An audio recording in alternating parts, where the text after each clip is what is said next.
الحمد للہ وکفا وسلام علی عبادہ الذین اصطفى اما بعد فاعوذ باللہ من الشیطان الرجیم بسم اللہ الرحمن الرحیم رب اشرح لی صدری ویسر لی امری واحلل عقدۃ من لسانی یفقہوا قولی صدق اللہ العلی العظیم۔ محترم حضرات، امید کرتا ہوں کہ آپ سب بخیر و عافیت ہوں گے۔ آج کا ہمارا ٹاپک ہے کہ بندوں پر اللہ تبارک و تعالیٰ کے کیا حقوق ہیں جس کو پورا کرنا بہت ضروری ہے۔ بہت سارے لوگ ایسے ہیں جنہیں ان باتوں کا علم نہ ہونے کی وجہ سے اللہ تبارک و تعالیٰ کے حقوق کو پورا کرنے میں اور اللہ تبارک و تعالیٰ کے آداب اور احترام میں کوتاہی کرتے ہیں۔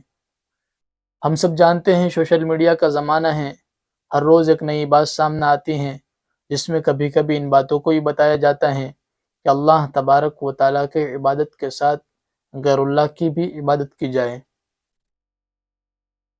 تو آج ہم قرآن اور حدیث کی روشنی میں ساری باتوں کو جاننے کی پوری کوشش کرتے ہیں، اور انشاءاللہ پوری امید کرتا ہوں کہ ان باتوں کو جاننے کے بعد ہم لوگ شرک و بدعات جیسے خرافات سے محفوظ رہ سکتے ہیں۔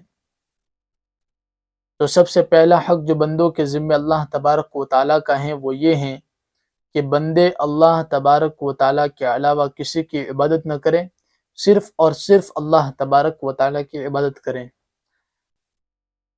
ہم نے جو کلمہ پڑھا لا الہ الا اللہ محمد رسول اللہ صلی اللہ علیہ وسلم، اس کلمے کے پہلے جملے کے اندر بھی ہمیں اس بات کی تعلیم دی گئی کہ اللہ کے سوا کوئی عبادت کے لائق نہیں، عبادت کے لائق صرف اللہ تبارک و تعالیٰ کے ذات ہیں۔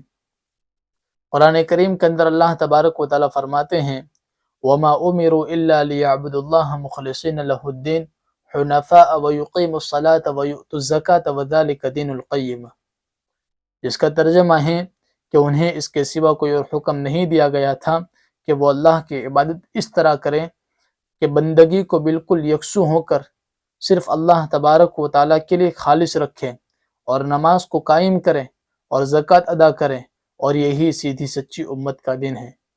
اللہ تبارک و تعالیٰ کا کوئی شریک نہیں، وہ وحدہ لا شریک لہ ہے، اس کا کوئی پارٹنرشپ نہیں۔ دوسرا حق بندوں کے ذمہ اللہ تبارک و تعالیٰ کا یہ ہے کہ اللہ تبارک و تعالیٰ کی تعظیم کرنا۔ قرآن کریم اللہ تبارک و تعالیٰ نے فرمایا لِتُؤْمِنُوا بِاللَّهِ وَرَسُولِهِ وَتُعَزِّرُوهُ وَتُوَقِّرُوهُ وَتُسَبِّحُوهُ بُكْرَةً وَأَصِيلًا، جس کا ترجمہ ہے کہ تم اللہ اور اس کے رسول پر ایمان لاؤ اور اس کی مدد کرو اور اس کی تعظیم کرو، اور صبح و شام اللہ تبارک و تعالیٰ کی تسبیح کرتے رہو۔ یہاں پر اس آیت کریمہ میں جو مدد کرنے کا کہا گیا، تو اللہ تبارک و تعالیٰ کو میرے اور آپ کے مال کی ضرورت نہیں ہے۔ یہاں پر مدد کرنے سے یہ کہا گیا کہ اللہ کے احکام کو پورا کرنے کے ذریعے اور نبی علیہ السلام کے سنتوں پر عمل کرنے کے ذریعے اللہ کی مدد کرنا ہے۔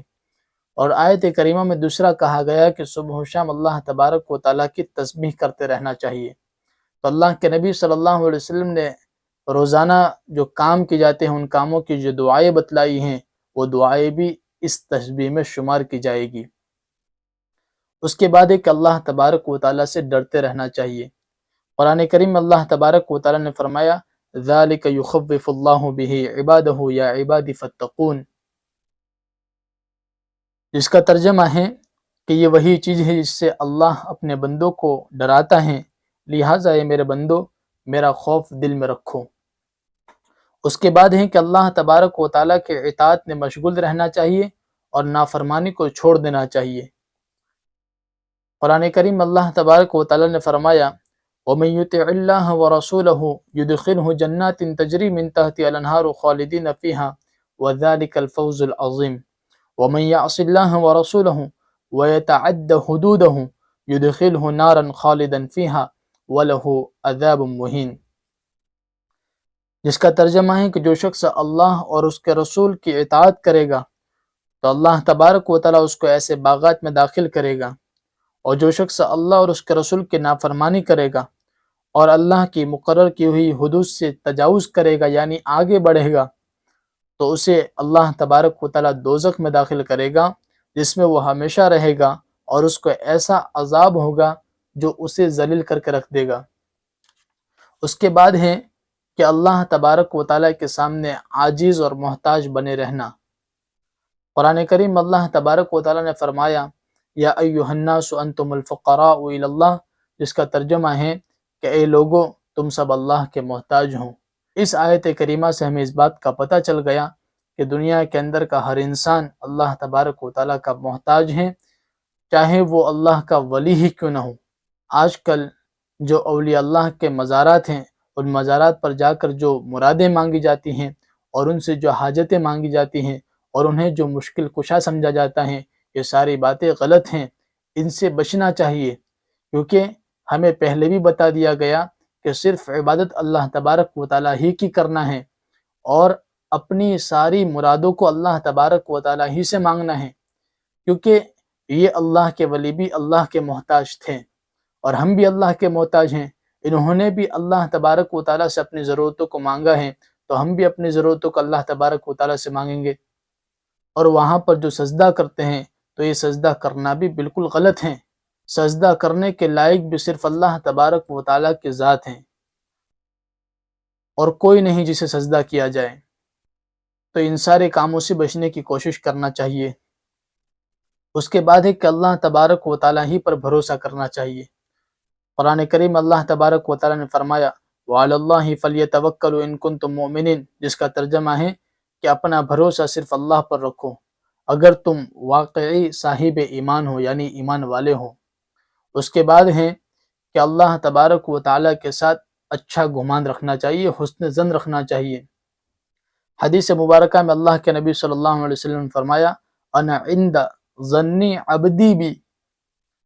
آپ صلی اللہ علیہ وسلم نے اللہ تبارک و تعالیٰ کا ارشاد نقل کرتے ہوئے فرمایا کہ میں اپنے بندے کے گمان کے ساتھ ہوں۔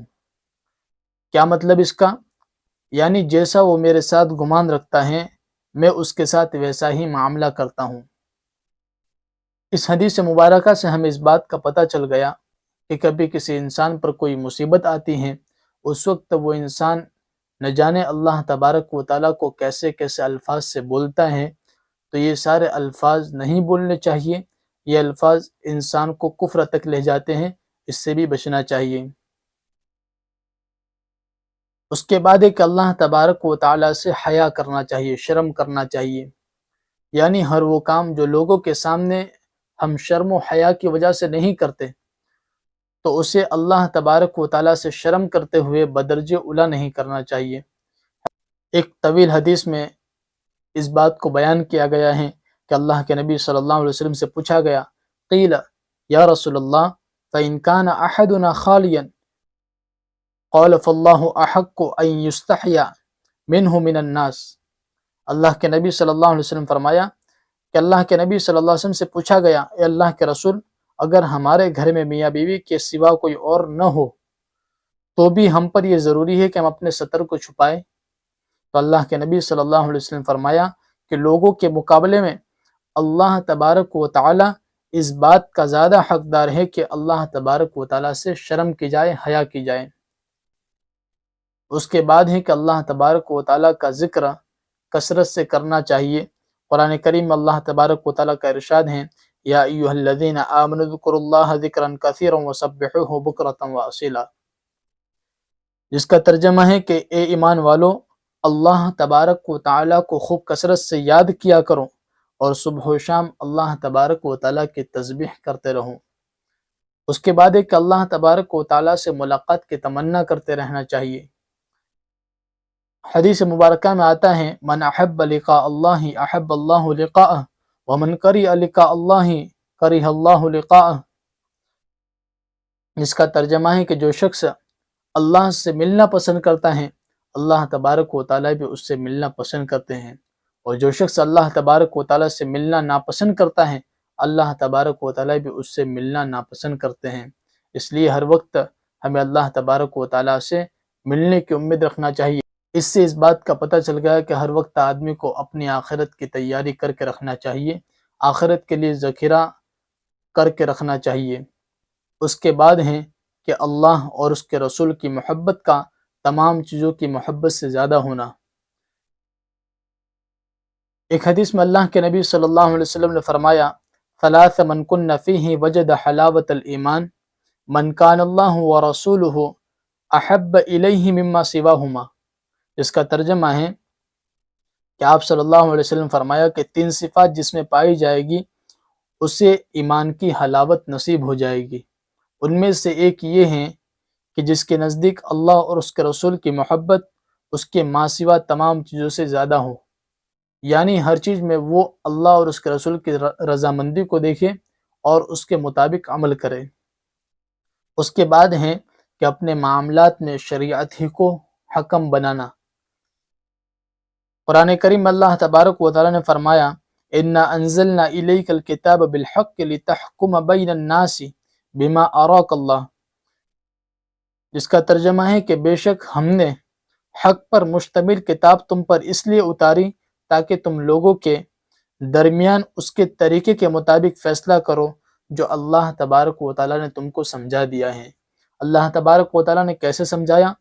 تو اللہ تبارک و تعالیٰ نے نبی علیہ السلام کے ذریعے ہمیں پورے قرآن کی باتوں کو سمجھا دیا ہے۔